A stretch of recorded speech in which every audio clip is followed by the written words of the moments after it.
Hello, you're watching New Vision TV News. I am Ruthi Nasije. Now, there is a deadly disorder in boy children that parents need to know about. If a child is not diagnosed early, that child may not live to celebrate their 5th birthday. Medical experts say it's a genetic disorder. New Vision TV had a chat with a mother who recently lost her child to this calamity known as Primary Immunodeficiency Disorder. All parents raise their children differently. Children are fragile and we all need to nurture them with extra care. For some parents, they need to let go of their jobs so that they carefully take care of their children. At her home in Makindye, Kampala suburb, Zubeda Kabanda Babidye remembers the last conversation she had with her 5-year-old son, who begged for a hug before he breathed his last. When I gave him medicine for like 30 minutes and I came and checked on him, he was like sweating and I'm like, oh, I think he's now fine.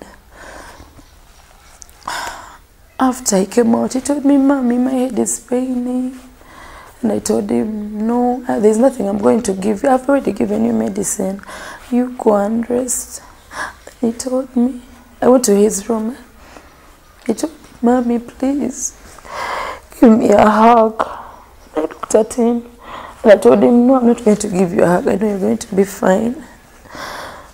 Then he moved from his room. I found him in the TV room. And I told him, and I said to myself, I found him, he had vomited. Then the next minute, I went outside. Then the next minute, I found him in my bed. I found him sleeping on his stomach.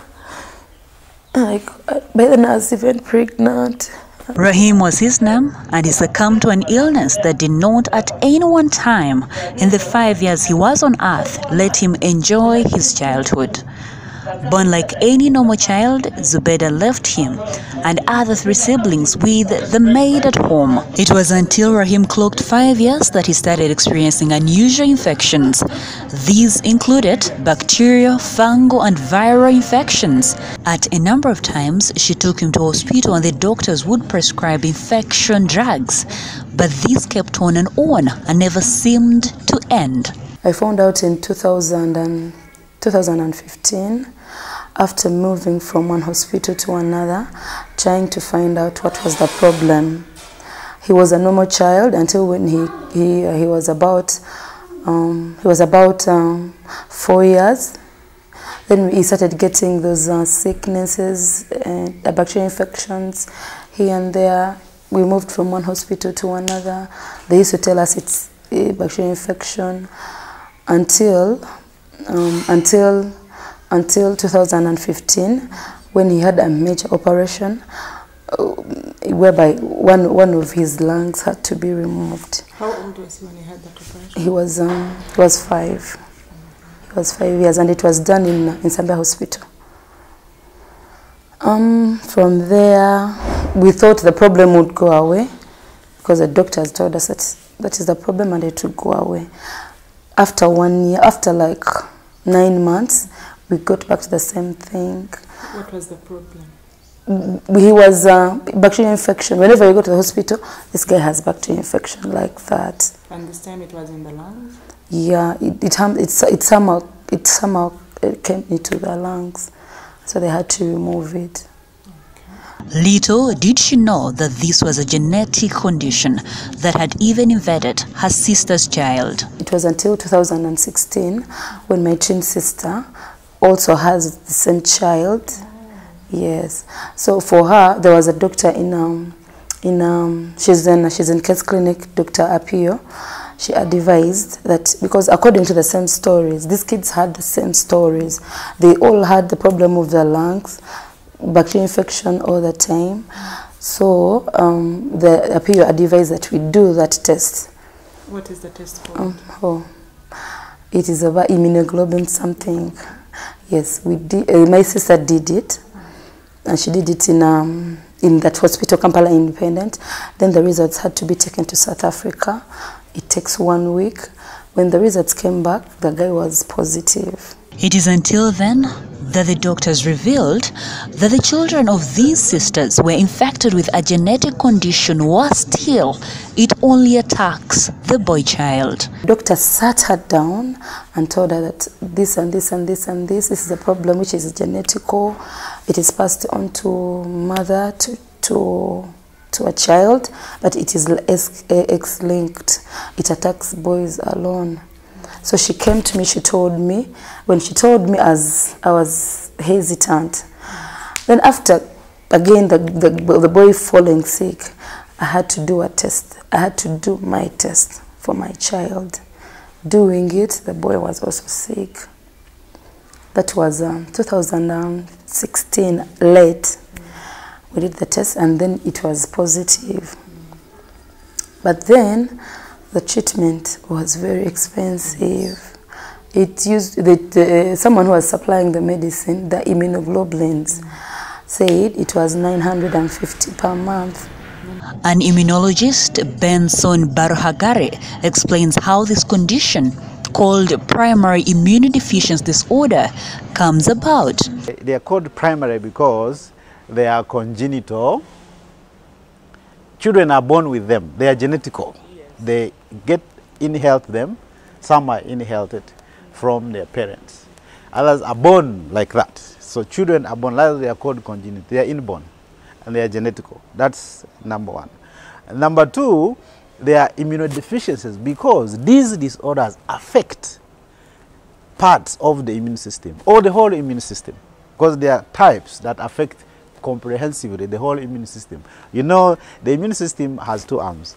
We have got what we call the innate, which is the natural immune system, and then the adaptive immune system, which is acquired when we get exposed to antigens or to pathogens. So these disorders affect, some affect one arm of the immune system and others affect both arms of the immune system. So when a child is born with this kind of condition, the immune system of this child is deficient, is not functioning well. That's why these children are vulnerable or susceptible to diseases, and they are actually diagnosed by recurrent infections. Some of the signs of the condition include 2 or more new ear infections in 1 year, a pneumonia attack per year for more than 1 year, chronic diarrhea with weight loss, recurrent viral infections, recurrent need for intravenous antibiotics to clear infections, recurrent deep abscesses of the skin or internal organs, persistent thrush or fungal infection on the skin or even elsewhere, then infection with normally harmless tuberculosis like bacteria. Many male babies with such a disorder do not make it to their 5th birthday, and so was Rahim, whose mother had to quit her job to fully take care of him. Luckily, her twin sister is in the US with her boy child receiving the relevant medication. Sustaining a child with this rarely curable disease is hard, since it takes a fortune to treat a child. Zubeda was spending close to 1.1 million shillings per month to have Rahim on treatment. It may take medical experts more time to even find the cure, since there are no statistics about the disease. The children diagnosed with a disease close to this die before a cure is found. However, parents are advised to regularly take their children for screening. In Uganda, the tests are done at Lancet laboratories at no cost, as long as the child is referred by Mulago Hospital. There is hope that in the near future, regional referral hospitals across the country will also be able to refer patients to Lancet laboratories for screening. The children may not even reach 5 years. They die earlier because it affects the whole immune system. Now, the treatment for this is bone marrow transplantation. That is the alternative treatment, bone marrow transplantation. How much does it cost? That one, I am not sure of the cost, but certainly it is expensive. But the good news is that it is done once. It is done once, and it is only done for those severe immunodeficiencies. came out and told me, Baby, your child is not doing fine. You get somewhere and sit, but the child is not doing fine. After like 5 minutes, they told us he had died. My child.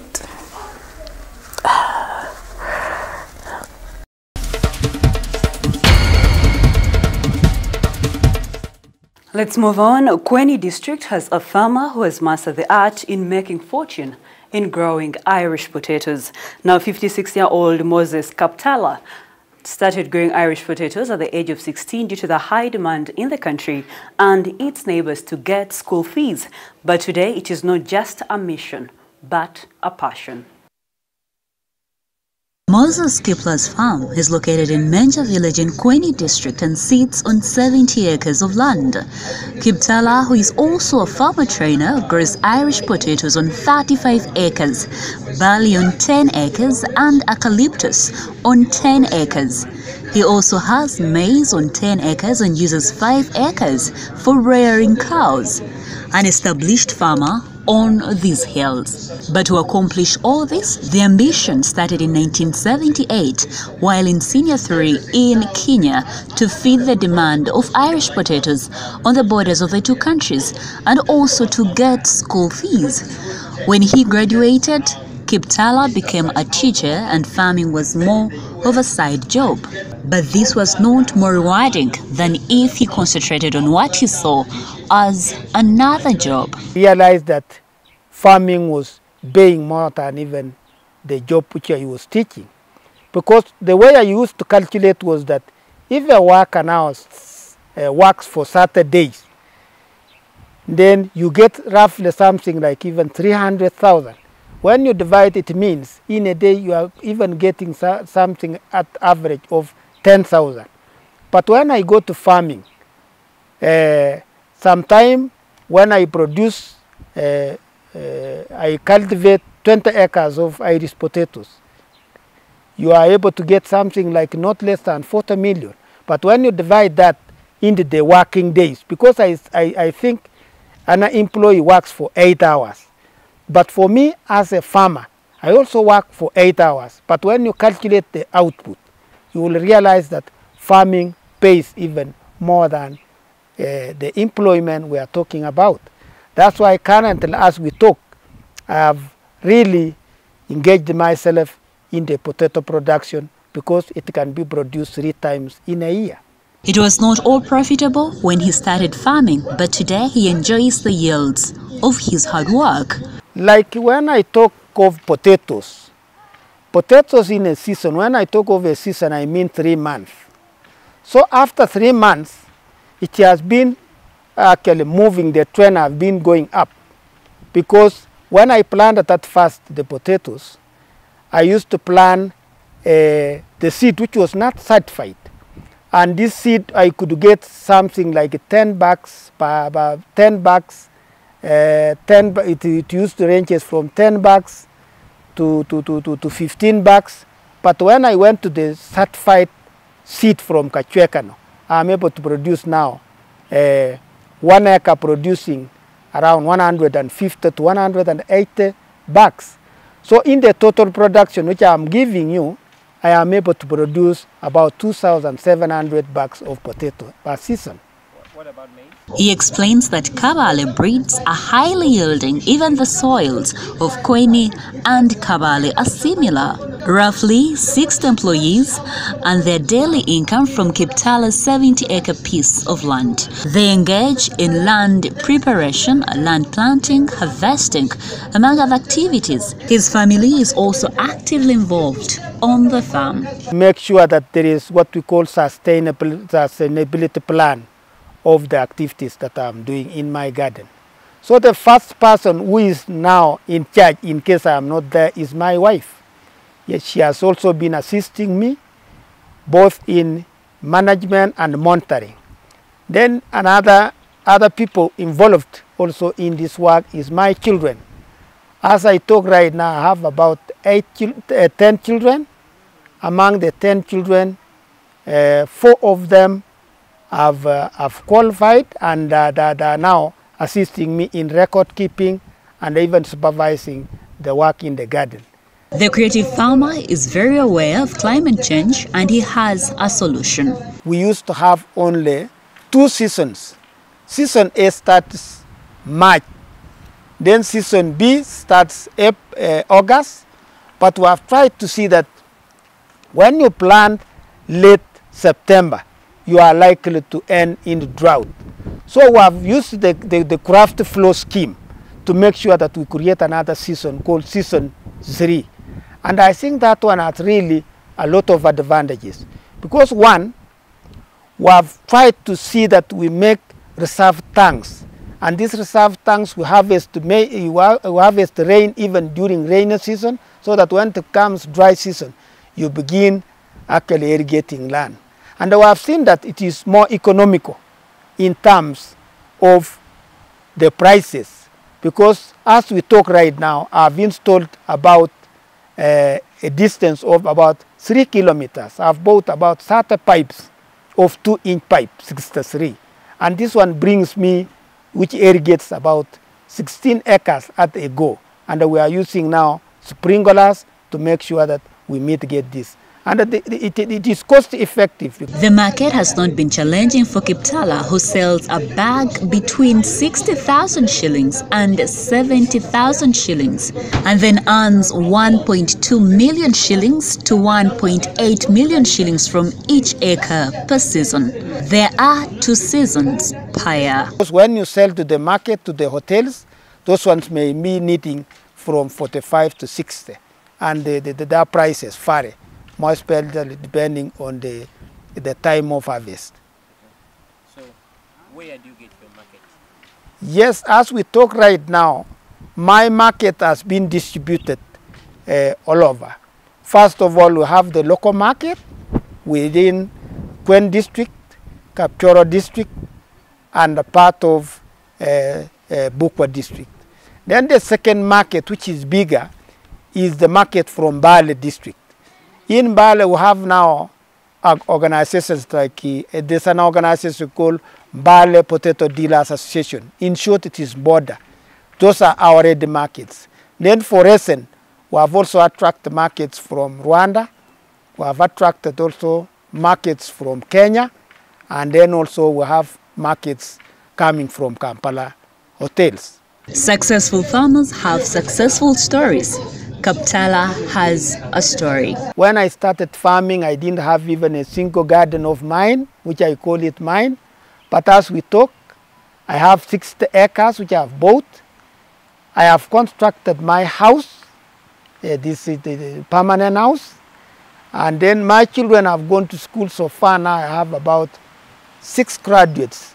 So I feel I have invested. And it was out of nothing, but it's just farming. There's also recognition from the community. The community has learned more from me, and we still need more to join us. If you have a dream to be like Kaptala, the Harvest Money Expo is on this year. It will be at Nambola Stadium from the 15th of February to 17th February. And the theme for this year's Harvest Money Expo is farming as a business. Entrance fee will be 10,000 shillings and each training session will be 10,000 shillings.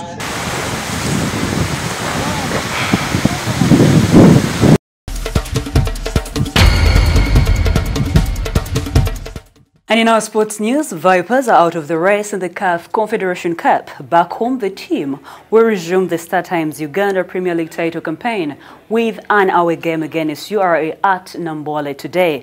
This was in the first round last season. Now, since then, the Venoms have gone 30 consecutive league games without defeat, something that gives them the edge over the tax collectors. Vipers are second on the 16-team table on 29 points and have a chance to close the gap on leaders KCCA, which has 36 points.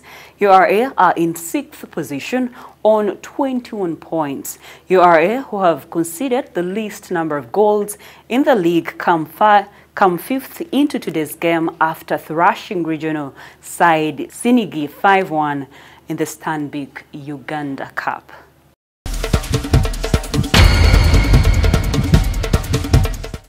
Yes, stay on watching New Vision TV News, and in our Daily Pearl of Africa series, we look at Chisizi Falls. Now, these beautiful falls lie on Chabamba River, a few meters from Chisizi Hospital in Rukunji district, which borders with Kabale district.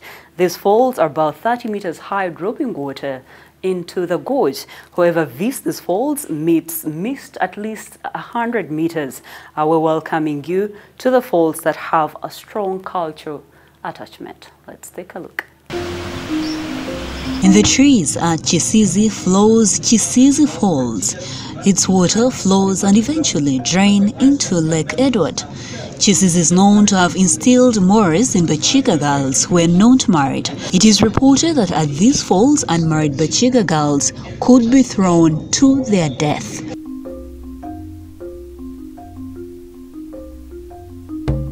When the practice was stopped, the falls area became a place of hope and healing as the Church of Uganda established Chisizi Hospital in 1958.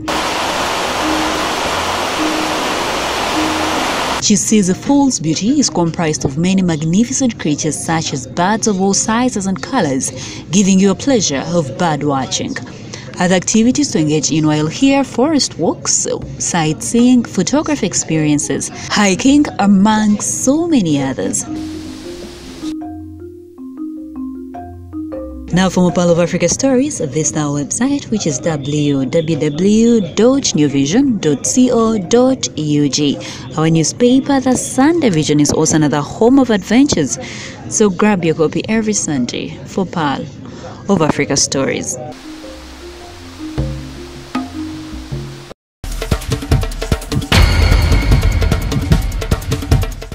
And that's all we had for you. Thank you for watching. Be sure to catch more news updates and other programs here on New Vision TV by visiting our website, which is www.newvision.co.ug/video.